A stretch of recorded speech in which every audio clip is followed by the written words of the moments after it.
to Pivot, but you haven't seen David Benetti talk, you probably are wrong. I'm really excited to have him here. He has been spent, I think, more than a decade now trying to reform the way the government uses technology to be responsive to its citizens. He was a founder of USA.gov and now of a company that I'm very proud to be an equity holder in called Votizen. And David, I will let you take it away. Thanks for being here. Appreciate it. Thank you. Well, good morning. All righty. So let's go ahead and see. The slides are up. Fantastic. All right. So we always talk about pivot and pivot and pivot, and as Erica's already mentioned, it is overused. And I always wondered, what exactly does that mean? And how can we actually apply a little bit more meat on those bones to figure out for everybody else out there who's considering this approach to running their startup, how would we actually use it? And so I did for my company, and this is that story that I'd like to share. So we'll go ahead and get started, but first, as a preface, share. As Eric said and has been known to say on occasion, I do not want your undivided attention. So please, by all means, tweet, post, live blog, everything that you can do to share this beyond these walls. I think people will benefit. And also, I think it's important to note that I am not sharing any original thoughts. None of this stuff is my own creation. It pulls most heavily from Steve Blank and Steve Blank's customer development model, and then obviously Eric Ries as well, in addition to Dave McClure. Those are really the three people that you will see whose theme recurs in this presentation. But also Patrick Vlaskovitz, Brant Cooper, Sean Murphy, Heaton Shaw, Cindy Alvarez, Andrew Chen, Dan Martell, Rich Collins, Sean Ellis, Ash Moria, William Petrie, Kevin DeWalt. If you don't know these names, find them out, because every day they are writing the content that is helping define this movement. And they have shaped everything that I do, and I can't thank all of these people enough, as well as everybody else who's going to follow on stage, including Pascal and Drew and everybody else. So my one pitch, we're hiring at Votizen, so we have a SlideShare presentation up there, and we wouldn't mind if you tweeted that out. So a little bit about me. I am the business model designer at Votizen. And at Votizen, we are trying to disrupt how our government and politics works by putting the focus back on the individual voter. Our space is in disruption from social media, and let me tell you something, it is in desperate need of disruption. We want to speed that along, and so that's what Votizen is about. I also do mentoring at the Hacker Dojo in Mountain View, and just a quick note so I can tell how many people here are hackers, mostly technical focused. Okay, great, super. I've also done 6 startups, both agile and fixed, with different results for both. So I'd like to learn a bit about you. How many people here are either in startups or are going to do startups? Just go ahead and raise. Nice. Excellent. How many are doing something else? Big company, anything else that would be considered on startup? Okay. How many unsure? Okay, so it looks like the audience is, yeah, Steve, yeah, good point. Steve Blank is unsure. That's a first. Okay. So for those of you who are in startups, let's just make sure that we ground why you're doing it, okay? So let's just go through the money exercise of what it means to be in a startup. So let's say you get started and you have 2 other co-founders, so the equity is what you're looking for and you have 33%, and that's pretty good. You convince some angels to join and get that external financing that Mitch mentioned. Okay, it's not that much and your stake goes down a little, but you're starting to get a little bit of social proof. Then you build that social proof and you get into Series A investor and you're like, all right, so we're going to give them 20% of the company and we're also going to have 7% that we're going to set aside, or 13% for the option pool. Okay, now you didn't quite make it on Series A funding, so now you're in Series B funding, but you're down to 12%. Your valuation is going up every step of the way, so you are absolutely happy. So at the end, you sell for $50 million. And that's a pretty good exit. And your stake of that, of course, is $6 million. And let's say because you are here at the Lean Startup Conference and are following these principles, your chance of success is a very generous 10%. So for those of you who remember your statistics, your expected value for that is $600,000. So let's see how that stacks up. In your startup, you're paying yourself nothing for the first year. The second year, you are able to subsist on ramen and maybe a little bit of heat during the really cold winters at a grand $40,000. Then finally, after the Series A investment, you can pay yourself a real salary of $120,000. That continues all the way until you exit, and there's that expected value of $600K, and so you're pretty good. But of course, finance is all about opportunity cost. So what could you have done instead? Well, let's say you're an engineer, and you could have gone to Google. So, okay, that's what you could be making all the way along the way. And you're like, all right, so let's just go ahead and add up these two expected values, and they turn out to be the same. You're like, well, I mean, that's actually pretty good. I get to be an entrepreneur, I get to do my vision, I get the flexibility, I get everything. You know, a little bit of finance geeks, you know, net present value is not quite the same. You're actually making a little bit less, but it's close enough for these purposes. All right, so let's take a look at the variance in this equation, which of course is the measure of risk, and let's look at that. Oh my. Oh wow. So for the same amount of expected return, you have tremendous risk associated with that. Wow. So high finance really means you must be high if you think this makes financial sense. Seriously, right? You should not be in this for the money, because you can make more money with far greater predictability by choosing another path. But money isn't everything. It's also the ability to create something meaningful and lasting and to help make an impact on the world. And that's what makes the entrepreneur different. But here is a problem with that. That is not without baggage. Let's take a look at the phrenology of the entrepreneur. So you got a strong worth ethic, a little bit of trust, huge amount of self-esteem, selling acumen, focus, charisma. All of these things are good, but there's two I want you to focus on. Number one, the ability to create your own reality. Number two, your patience. Look at the relative difference in size between those two parts of your brain. This will get you into deep, deep trouble if you are not careful. And so why lean? Well, lean just mitigates your own reality distortion field, right? It works on others, but it also works on you too. And so the lean process is not about small, it's not about cheap. It's about helping you avoid very expensive false positives, right? And so at the end of the day, I think a great way to be thinking about lean is that it converts market risk into technical risk. So just a quick note on that. Market risk is when you're not sure whether or not you've built something that somebody's willing to pay you money for. That's market risk, right? Technical risk. Technical risk is if you come up with a cure for cancer, you know someone's going to pay you for that. But it's technically you're not sure whether or not you can come up with a cure for cancer. Market risk is more, is somebody really interested in my daily deals for lolcats? ICANN has cheeseburger on a picture sharing site that has localization. Who knows, right? I mean, you have to go out there and you have to find out whether or not these things matter to anybody in a way that they're willing to pay you money for. So I think the lean approach is about taking that market risk and turning it into something that you can reasonably apply capital to, which is technical risk. So what's the lean framework? So you'll notice this image is lifted directly from the 4 Steps to the Epiphany. And this is, of course, Steve Blank's customer development model. And there's really 3 parts that I like to see as part of it. The first is to formulate the model. That's state your business assumptions. What are you trying to accomplish, and how do you think you're going to get there? And the second piece is iterating, releasing, and measuring. In this case, the example that you're going to see, I happen to use Dave McClure's R metrics, startup metrics for pirates, and you can look that up yourself if you like. But you can choose any type of metrics that you want. The important thing is that you actually iterate, create something, get it out there, release it, and then measure how successful you are in achieving your goals. And of course, Eric's concept of the pivot, which is simply saying that if I wasn't able to reach a sustainable and scalable business model, let's go back to the start and try again. Your goal has to be to make this loop happen as quickly and cheaply as you possibly can, and as many times as it takes for you to be successful. You might get it right the first time, and that is fantastic. But if you rely on that, and there is no plan B, C, D, or E, then you will have one shot at it, and you become a faith-based enterprise where you hope you get it right.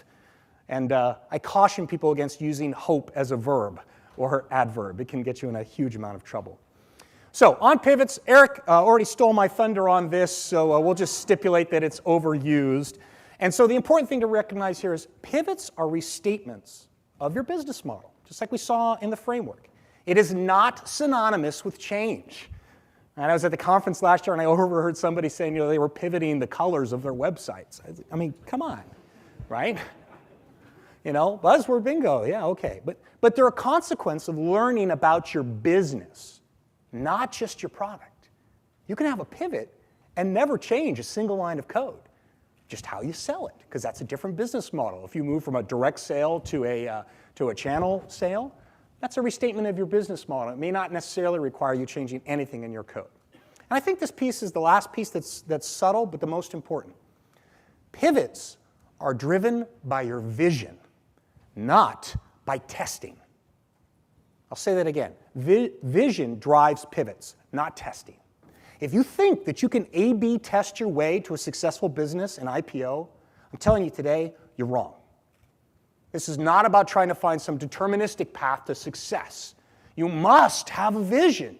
You must be able to know what it is you're trying to achieve that other people cannot. That's the differentiation that you have. The lean approach is just simply trying to inform that as quickly and cheaply as possible. So, the vision for my company, Votizen, we are realizing and recognizing that social media is really disrupting politics in fundamental ways. And now, for the first time, or if you want to think maybe to the earlier stages of the Republic, but we'll just say for the longest time, voters now can join with each other and connect with their officials directly, and to be able to do that at a scale that is unprecedented. And we believe that by facilitating meaningful connections, that will result in a new form of civic participation that is going to profoundly change our world, and we think for the better. So that's our vision. It's driving absolutely everything that we do. So let's go to the framework. How did I start this off? Let's apply this, okay? Enough theory. Let's talk about it.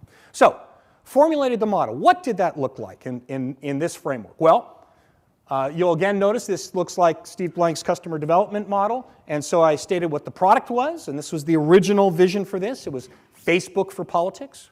The problem is that people wanted a stronger voice. They wanted a greater say in their government.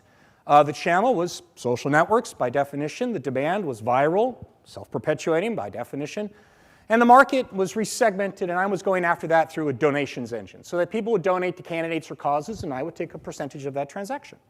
And the market itself, hyper-fragmented, lots of local players, no real dominant force in the space. So you'll see the metrics that I set up as my assumptions in the front. This is version 1.0, you can see at the top. Again, no original thought. This is Dave McClure's R model: acquisition, activation, referrals, retention, and revenue. So the acquisition, do they create an account? The activation, do they certify that they are a registered voter? That's a key differentiator for us. Do they forward to their friends as a referral metric? Retention, are they using the system more than once, 3 times in our case? And are they actually supporting the causes? Can I actually translate this into a revenue source? So I said those in advance. Great. And you don't have to, you can come up with that on your own, or you can inform it through customer visits and talking. The most important piece about it is write it down so that you know what you're targeting for, and you know when you're done, and you don't subtly shift it underneath your own feet, which tends to happen. But once you do that, then go ahead and move on, iterate, release the darn thing, and measure. So for me, what did I do? Well, I did the MVP. I got it done in 6 weeks at $1,206. And what I learned was it's a start. My acquisition was 5%. My activation rate was 17%. And those numbers, I knew I didn't really have anything below that. So, okay, this is clearly not a business yet. But I said, there's something here. I figured from advance if I could get anywhere from 1 to 1.5% in acquisition, you're onto something that's more than just a hobby. So I said, okay, great, let's iterate. Version 1.1. I did some A/B testing to optimize. Note, this is not a pivot. I haven't changed the business model yet. I'm just tweaking to try to extract as much as I can. So I did some testing. I talked to some people. I moved some things around. I changed the registration flow. And boom, I learned I had a significant jump in conversion, like significant, right?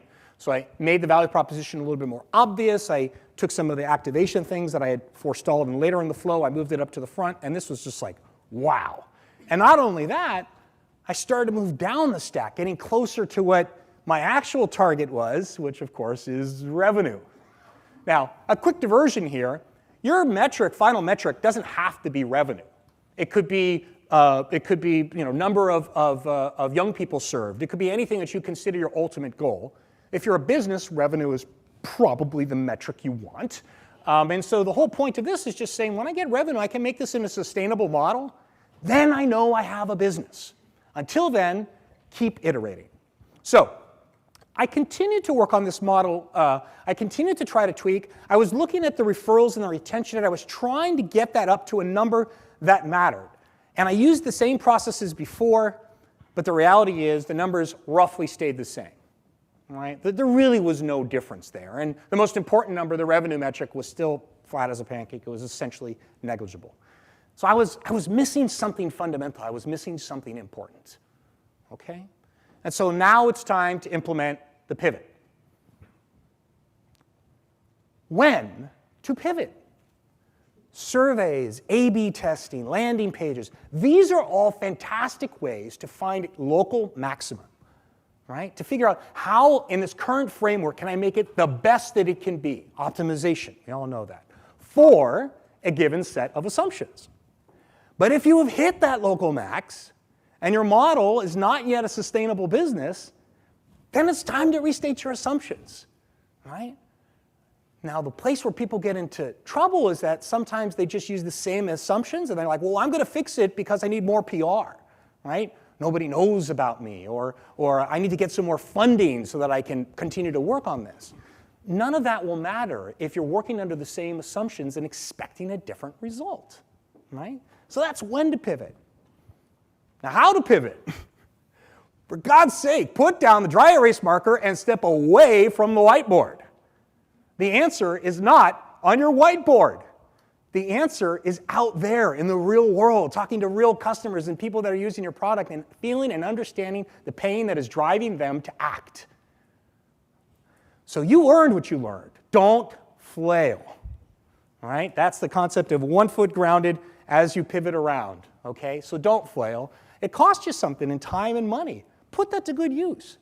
And when you put these together, your vision plus the learning, that's where you get inspiration. So take that vision, take the learning, get out there in the real world, and you will be inspired. So in my case, I looked past the product to the nature of the problem. And the quote that I always focus in on is, I've always wanted to get involved, and this makes it so much easier. So I put myself in the let's make it easier mindset, and I got out of the building. And I happened to be actually at an event with Eric, coincidentally enough, as I was sort of talking about this. And long story short, it led to the inspiration for another product that was called At2Gov. And At2Gov is a Twitter-based tool that allowed you to message all of your officials at one address. So I reformulated the model based upon that, turned it into a simple messaging tool saying that getting involved is hard and people want it to be easier. None of the other assumptions changed because I hadn't tested those enough to realize whether or not they actually truly mattered yet. So don't just, again, don't flail. Don't change things for the sake of changing them. Change the things where you think you will have some dependence on the last part of the model. What do? You got to iterate. You got to release it. You got to measure it again. And so the doing was this asymmetric message delivery, and boom, my numbers went up dramatically. I'm like, all right, this process is working. This is awesome. I found a new local max on revenue, right? This was not going to be enough to make a sustainable business. So I pivoted again. Now I talked to customers and I came up with the idea that I would do a little bit more of campaign management tools, that people wanted to be able to make change at scale. And so I said, okay, we'll talk to some customers, we'll do some website analytics, dashboards, custom work specific to your site. It would be a relatively high upfront cost, but people loved it. People absolutely loved it. Everybody said, I will totally use this product when you get it launched. Absolutely, I will use this product when you get it launched. Oh, this is awesome. Let's build it. Let's go ahead and spend a ton of money. Let's go ahead and figure out exactly how do we get it. All right, great. New tools and analytics. This is awesome. I know this is going to be fantastic. Spend 100. Oh boy. Oh boy. Oh boy. Expensive lesson. No signature means no sale. Wow. It's really easy to fool yourself, right? I supposedly know this stuff. And I got caught. So don't underestimate the power of that reality distortion field. Show yourself the money. That's the easiest way to make sure that you have something real and is worth pursuing. And as an aside, this is why PR and vanity metrics can be so dangerous, because they give you the illusion of progress that has, most of the time, nothing to do with revenue. If you focus on the revenue, you will be safe. Now, Had to pivot again. What was my learning? It was a terrible sales cycle. I dug deep. Why didn't you sign? Well, I'm just not sure about this Twitter thing. And so make the engagement easy and try to show the ROI out of the gate. So I did that, and I made it look a lot like AdWords. Because they had a successful time in showing people how to do something they weren't comfortable with. And so turned into AdWords for activism, special delivery on a per message basis. You only pay for value. And most importantly, put a credit card form on the website and got $200 sale the first day. Wow. So that wasn't the exact amount that I had originally suggested in version number 3. And it was going to take a lot more here, and I have new challenges that I now need to discover. But I now realize somebody is willing to pay me something for this industry. Great. The model has promise. Up to this point, I had spent $120,000 over 18 months. The model has promise. Let's go out and use this to raise a little bit more money. So we're running a little bit short, so I'm going to wrap it up. The important notes here, the iteration loops got tighter. They got faster. I got better at doing this process and realizing quicker when I was potentially brushing up against a false positive. And the one time that I didn't, it nearly killed my company. Now, each validation step justified a higher level of investment or engagement. If you're just starting off, maybe you only want to spend $100 in AdWords to go to a fake landing page to see if anybody at all is interested. Or maybe you spend $1,000 to get a website up really quickly using offshore resources. And then you start to scale up, and these were roughly the numbers that I encountered: 1,000, 10, 100, and then off to $1 million investment. And again, seek that funding when you think you have more technical risk than market risk. That's the point where you say resources applied to technical risk can really help create a sustainable business. So, in summary, set the model so you know what you're measuring and when you're done. Use metrics to find the local maximum, not to find a business. And pivots are vision-driven, not testing-driven. So feedback, I would love anything that you could offer on how we can make this presentation better. That's bit.ly, SLLConfDB. Again, if you've liked this presentation, please tweet out that we are hiring and share it. That's where we have our slide decks on SlideShare. AdVodazen is the company Twitter. You can also follow us, and we really hope that you would join us. So a final thought. You can act lean, but you need to think big. If you get caught up in the trap of being able to constrict your vision and use these tools to constrict, then you ultimately are not likely to be successful. Because if you have to pivot, that's got to come from your vision. That vision has to be big. You have an incredible gift. You can see the future. You know it's true. You just have to make it a reality. And the only thing you have to realize is that as long as you temper that with the types of tools that Steve has brought and Eric is bringing in conferences like this, then you know that you'll be able to do what it takes to take that vision and bring it into an actual reality without having to worry about faith. And I think that's a very good thing. And so I appreciate everything that's been done to move on, to generate and inspire the movement. And I encourage you all to just dream as big as you can. But along the way, make sure that you use a few of these tools so that we can all have the benefit of that vision. Thanks so much.